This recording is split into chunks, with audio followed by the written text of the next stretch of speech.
Hello friends, आज मैं आप लोगों के लिए भूगोल का एक और टॉपिक लेकर के आया हूँ। पिछले वीडियो में हमने पर्वत के बारे में अच्छे से पढ़ा था, उस पर्वत का एक एक पॉइंट अच्छे से डिस्कस किया था, ठीक है। और इस वीडियो में हम लोग पठार के बारे में पढ़ेंगे कि इसमें कौन कौन से पठार, कितने प्रकार के पठार होते हैं, कौन सा पठार किस देश में पाया जाता है, इन सबको अच्छे से डिस्कस करेंगे। और आखिरी में इम्पॉर्टेंट पॉइंट भी है जो पेपर में बहुत ही इम्पॉर्टेंट, पेपर के नज़रिए से बहुत ज़्यादा इम्पॉर्टेंट है। वहाँ से एक एक लाइन से ही एकदम वैसे ही क्वेश्चन पूछे जाते हैं, ठीक है। तो चलिए स्टार्ट करते हैं। सबसे पहले पठार किसे बोलते हैं? तो धरातल की विशिष्ट स्थल रूप जो अपने आसपास के स्थल से पर्याप्त ऊंचा होता है तथा शीर्ष भाग चौड़ा और सपाट होता है, उसे पठार कहा जाता है। जैसे कि मान लीजिए पृथ्वी का हमारा धरातल है और किसी जगह का पर धरातल के इस प्रकार से कुछ ऊंचा हुआ भाग रहता है, ऊपर का भाग एकदम सपाट और चौड़ा रहता है, उसे ही पठार बोला जाता है। यही पठार होता है कि मतलब उठे हुए भाग को पृथ्वी धरातल पर एक सपाट में अगर उठा हुआ रहता है तो उसे पठार बोला जाता है।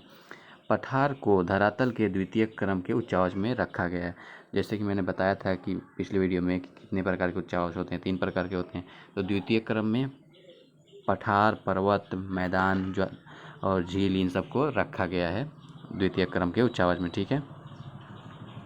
तो सामान्यतः पठार की ऊंचाई कितनी होती है? तो सामान्यतः पठार की ऊंचाई होती है 300 से 500 फीट होती है।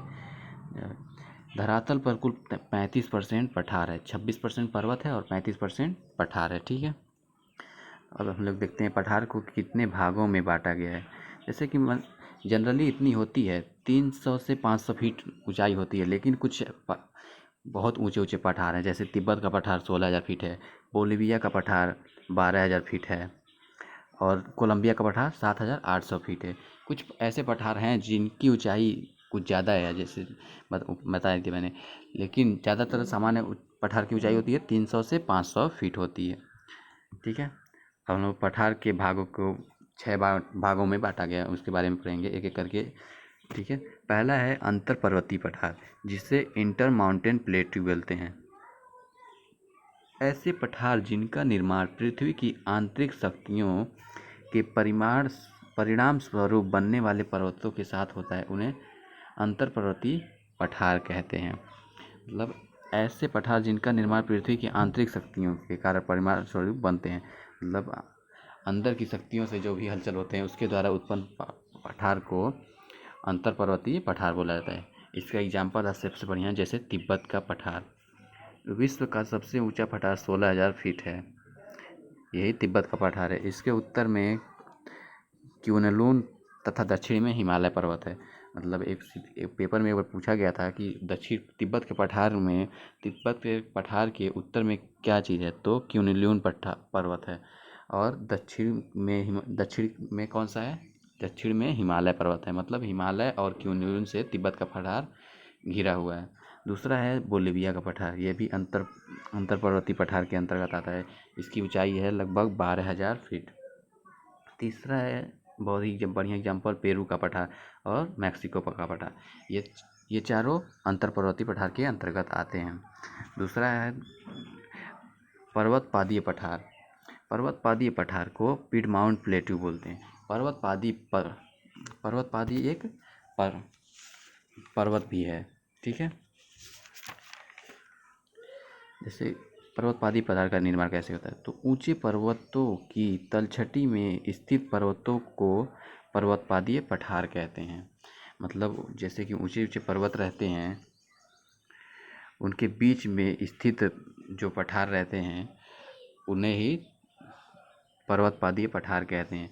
मतलब पर्वत और मैदान के बीच का, मान लीजिए कुछ पर्वत हैं और यहाँ पे कुछ मैदान है, ठीक है। जैसे कि देखिए, ये कोई पर्वत है और यहाँ कोई मैदान है, इसके बीच में स्थित जो पठार रहेगा उसे ही पर्वतपादीय पठार बोला जाता है। एक सीधी भाषा में ये कहा जाता है। इसका विस्तार समान ढाल होता है, मतलब ढलान जैसी इनका विस्तार होता है कि किसी एक और ढलान होता है। इसके एग्जाम्पल हैं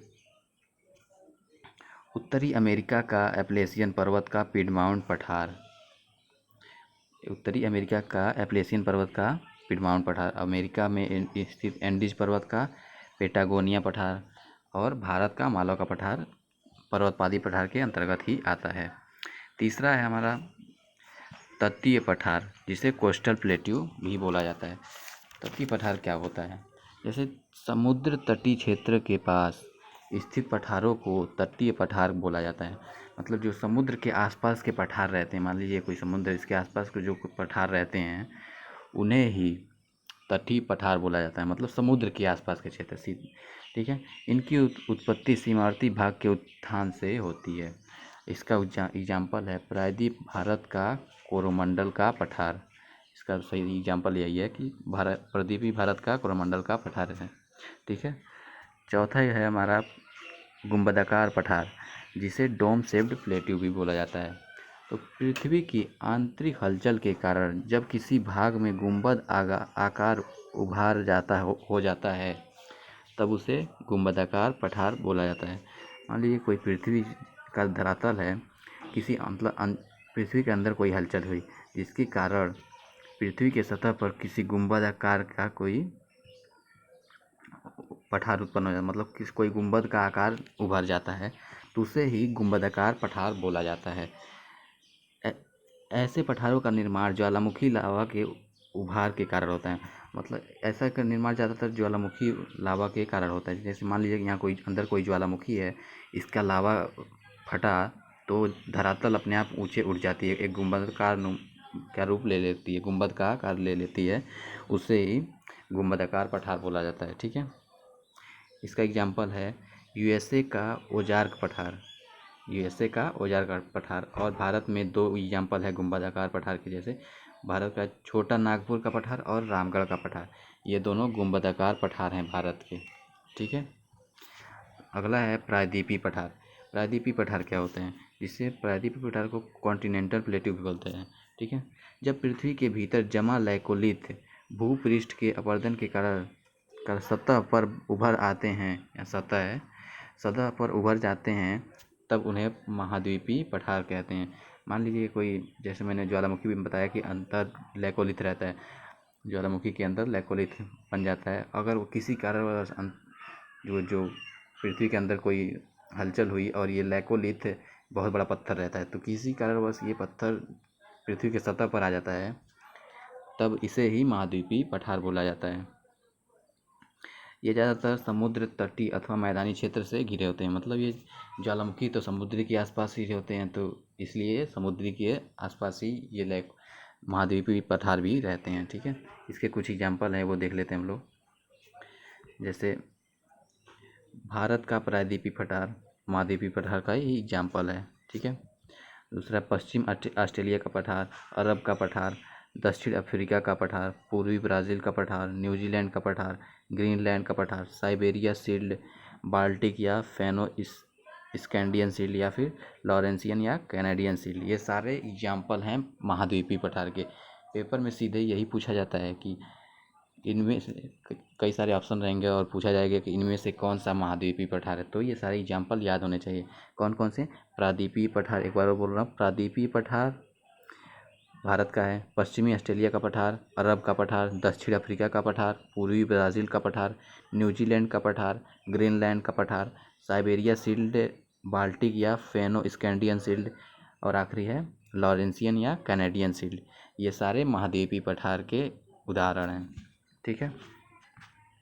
अब अगला है हमारा, आखिरी में है ज्वालामुखी पठार, जिसे वोल्केनिक प्लेट्यू भी बोला जाता है।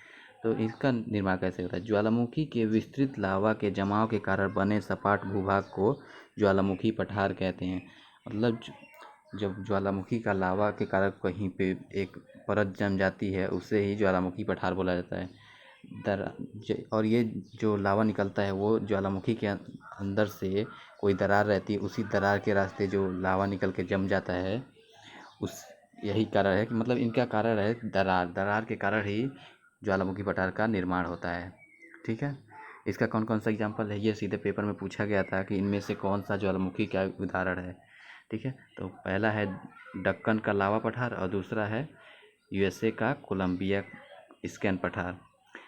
ये दोनों ज्वालामुखी पठार के अंतर्गत आते हैं। लावा निर्मित पठार के सर्वोत्तम, मतलब लावा से जो निर्मित पठार है उसका सबसे बढ़िया एग्जाम्पल है कोलंबिया स्कैन पठार।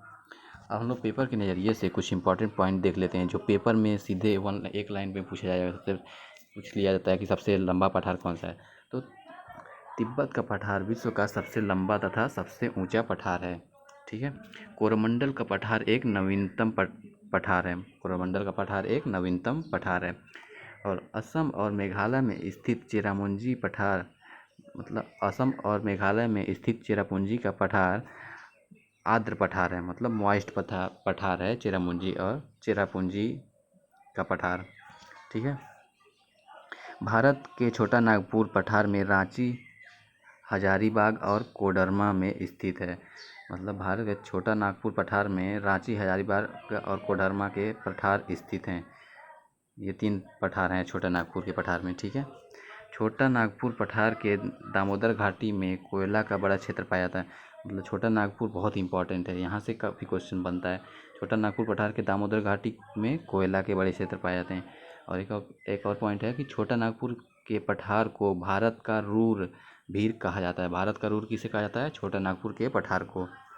और ये सब इस क्वेश्चन के बारे में आप लोगों ने सुना ही होगा कि विश्व की छत किसे कहा जाता है? तो पामीर के पठार को विश्व की छत कहा जाता है, रूप ऑफ द वर्ल्ड कहा जाता है।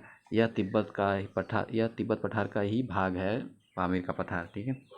विश्व प्रसिद्ध गहरी ग्रेट कैनेडियन कोरोमंडल पठार का ही भाग है। लद्दाख का पठार भारत का हिम पठार है। लद्दाख का पठार को भारत का हिम पठार कहा जाता है। भारत में दक्कन का पठार और यूएसए में कोलंबिया का पठार लावा निर्मित पठार के उदाहरण, जैसे ऊपर मैंने बताया, ये दोनों ही लावा निर्मित पठार के उदाहरण हैं। ठीक है। यूएसए का ओजार्क पठार जस्ता तथा सीसा उत्पादन के लिए बहुत महत्वपूर्ण है। और एप्लेसियन का पठार प्रौढ़ पठार का एग्जाम्पल है।